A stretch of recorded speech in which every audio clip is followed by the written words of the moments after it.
At age 7, they were taken from their mothers, starved, beaten, and forced to kill. This is how Sparta turned children into the ultimate living weapons. We look back at the Spartan civilization through a lens of romanticized glory, imagining gleaming bronze shields and the stoic discipline of heroes. But, behind the myth of Leonidas and the legends of the 300 lies a truth far more brutal. The Spartan state was not merely a society with an army, it was a factory designed to manufacture death. To understand the machine, you must look at the forge, the Agoge. The moment a boy reached his 7th year, his life as a child ended. He was ripped from the safety of his home and inducted into an institutionalized life of state-sponsored trauma. Imagine a world where hunger was a pedagogical tool, where the ability to endure physical agony was the only measure of worth. These boys were given only one piece of clothing, a tunic, to last them the entire year. They slept on beds they fashioned themselves from reeds plucked by hand from the banks of the Eurotas River. They were deliberately kept malnourished, driven by the state to steal their food, and if they were caught, not for the theft itself, but for the incompetence of being discovered, they were whipped mercilessly. This was not a system designed to create soldiers, it was designed to create something inhuman. How did a civilization sustain this level of systemic cruelty for centuries? How did a culture justify the systematic breaking of the human spirit in its own offspring? The answer lies in the terrifying necessity of their existence. Surrounded by a massive, enslaved population known as the Helots, the Spartans lived in a perpetual state of existential dread. They were a tiny minority occupying a hostile land. If their grip on power loosened for even a heartbeat, they would be extinguished. Thus, the Agoge became the bedrock of their survival. It was a pressure cooker where compassion was bled out and replaced by a lethal, unwavering loyalty to the state. As we peel back the layers of history, we find that the legendary Spartan warrior was never truly a man at all. He was a piece of iron cast in a fire that consumed his childhood, forged in the dark and tempered in the blood of his own innocence. This is where the legend begins, and it is far more harrowing than the statues would have you believe. We are told the story of the shield wall, a shimmering bronze bastion standing as the final desperate barrier between the glory of Greek democracy and the crushing, suffocating darkness of the Persian tide. It is an image immortalized in stone and verse, the selfless Spartan, a noble sentinel holding his ground while the world crumbles behind him. But if you look closer at the gleam of that polished bronze, you will see the reflection of a reality far more chilling than any battlefield sacrifice. The shield wall was never merely a tactical formation, right? It was a physical manifestation of a society that lived in perpetual terror of its own reflection. These warriors did not stand in line because they were driven by a romantic love for their neighbors. They stood in line because to break formation was to invite an executioner. The pressure to remain shoulder to shoulder was so intense that the man to your left was not your comrade, he was your jailer. He was there to ensure you did not falter, and you were there to ensure he did not retreat. This creates an unsettling contradiction that the ancient mythmakers tried desperately to bury.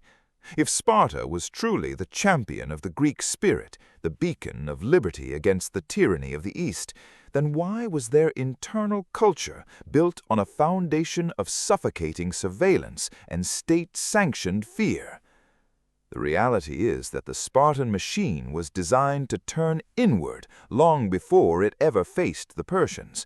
Every drill, every synchronized step in that phalanx was a rehearsal for the suppression of a population they kept in constant, brutal subjugation.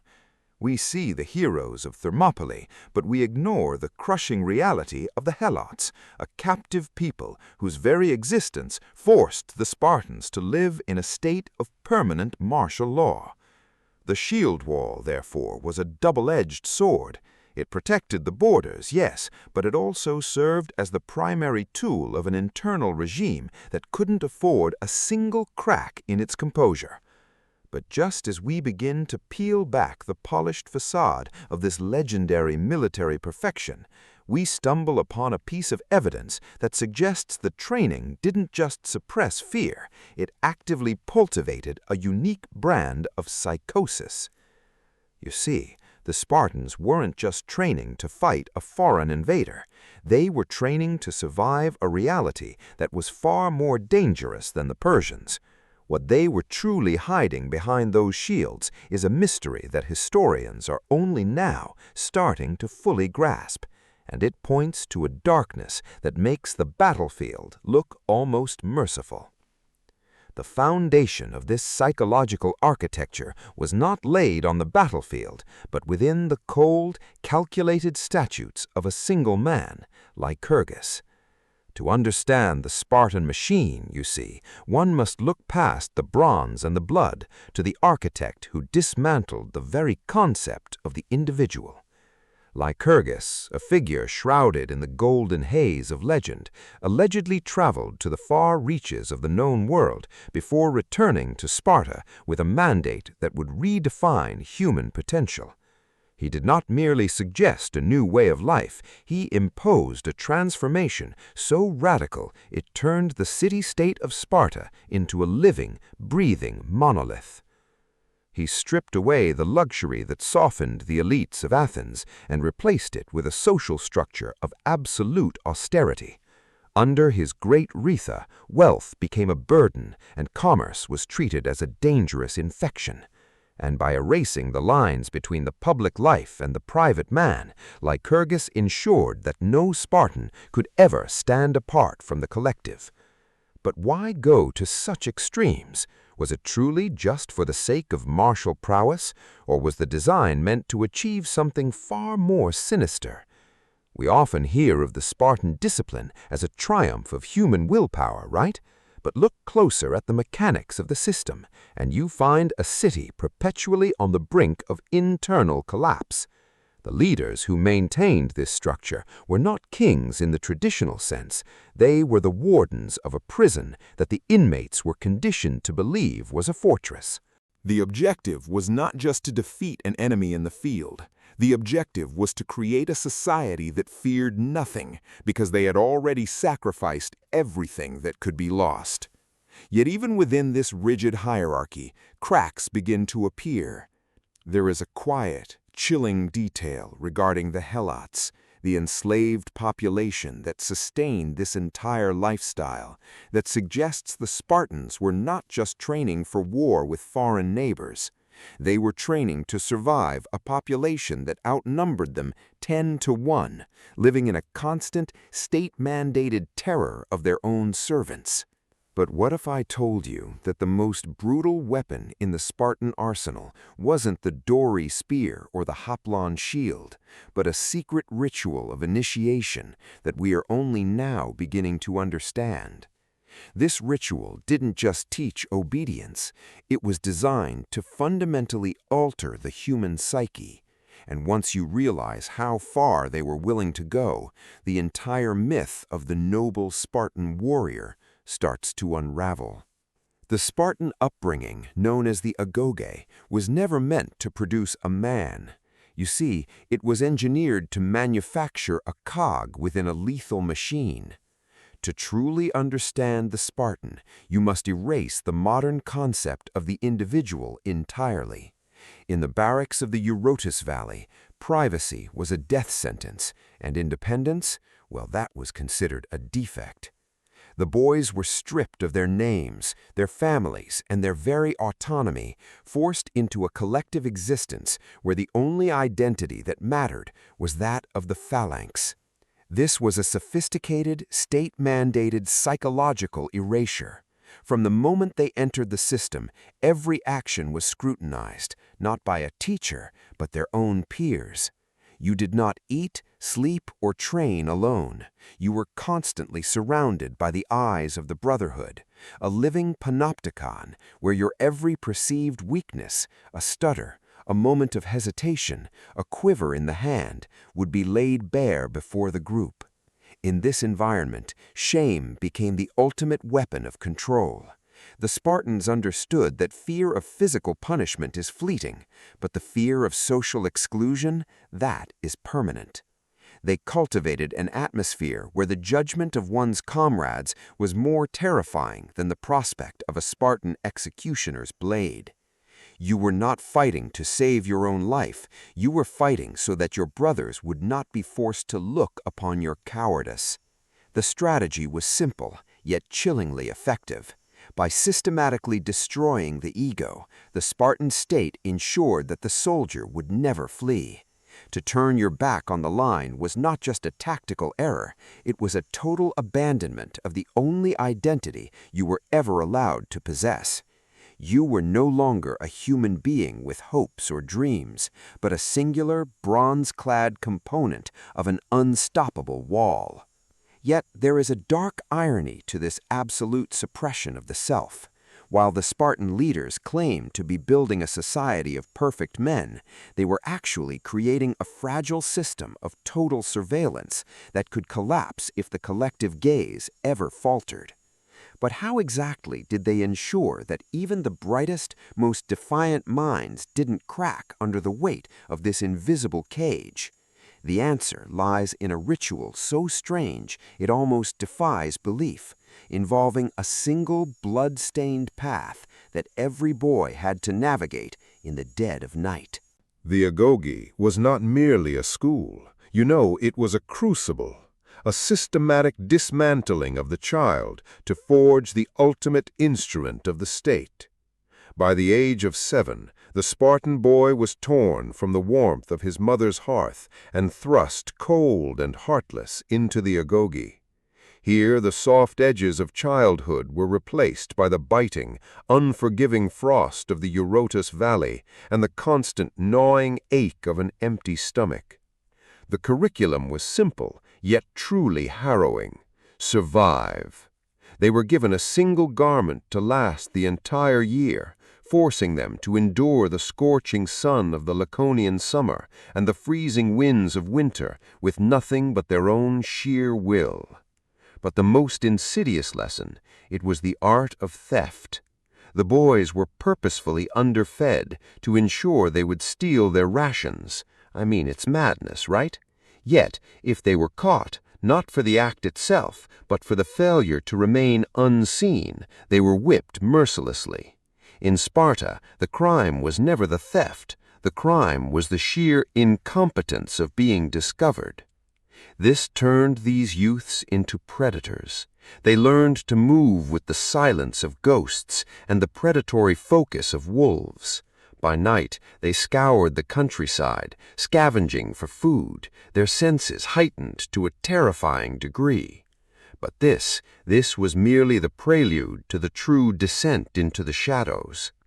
As they matured, the most promising and the most ruthless of these youths were selected for the Crypteia. This was a state-sanctioned clandestine organization, a brotherhood of shadow warriors. Under the cover of darkness, these young men were sent into the wild, armed with nothing but daggers, tasked with hunting the helot population. They lurked in the ravines and the dense brush, watching the enslaved laborers from the darkness, waiting for the right moment to strike. This was the final evolution of the Spartan machine. They were no longer citizens in the traditional sense. They were weapons that lived, breathed, and killed in silence. By blurring the line between a protector of the state and a covert assassin, Sparta ensured that its warriors were as dangerous in the dark as they were on the battlefield. But what happened when these young men finally emerged from the wilderness, their hands stained with the history of these secret purges? They returned to the city as lethal ghosts, forever detached from the humanity they once knew. And yet, this was only the beginning of a transformation that reached far beyond mere combat training. To understand why they accepted such a brutal existence, we have to look at the one thing that kept the entire Spartan social hierarchy from collapsing under the weight of its own violence. A detail, you see, that historians have debated for centuries. The silence of Sparta was not the peace of a thriving culture. No, it was the brittle, suffocating quiet of a society held together by fear. While the world looked upon the Spartan phalanx as an unstoppable machine of bronze and muscle, the internal reality was fraying. By perfecting the art of the warrior, Sparta had inadvertently destroyed the art of the human. They had traded the warmth of family, the spark of individual thought, and the complexity of art for a cold, singular focus on the spear. As the generations passed, the cracks in the armor began to show. The very system that birthed these lethal machines, the Agoge, began to suffer from the weight of its own trauma.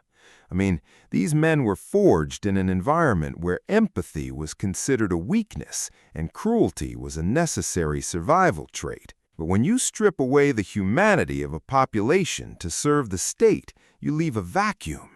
What happens to a nation when its leaders are incapable of feeling anything beyond the tactical geometry of a battlefield? This wasn't just a military problem. It was a societal collapse waiting to happen. The elite Spartan class, the Spartiates, found themselves a dwindling minority in a land they occupied like invaders. Their reliance on the brutal subjugation of the Helots meant they were, perpetually sitting on a powder keg of domestic rebellion. They had created a cage, but eventually the keepers found themselves trapped inside it along with the prisoners. History often remembers the strength of the shield, but it frequently ignores the tremor in the hand that holds it. The rigidity that made them invincible in their youth left them brittle and incapable of adapting to a changing Mediterranean world. As the power dynamics of Greece shifted, the Spartan inability to evolve became their ultimate fatal flaw. Yet the most chilling aspect of their decline wasn't the loss of territory or the shifting of alliances. It was the discovery that the system itself had become so extreme that it began to consume its own children.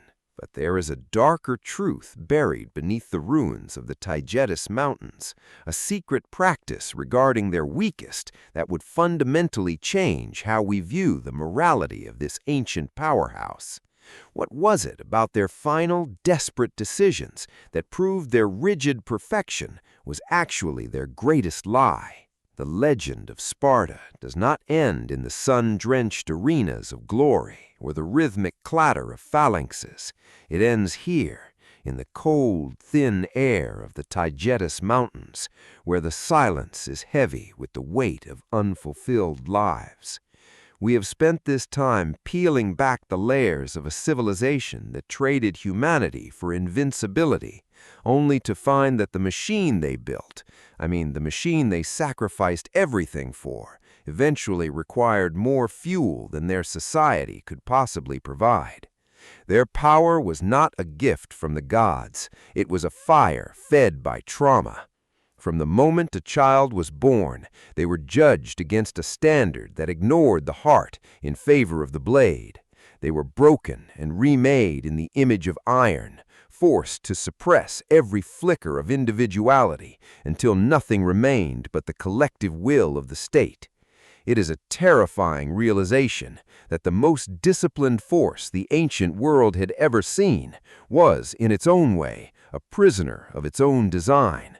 Their perfection was not a testament to their strength, but a cage they had built for themselves, and it was that very rigidity that ensured their eventual, inevitable collapse. When we look back at the ruins today, we aren't just seeing the remnants of a city-state.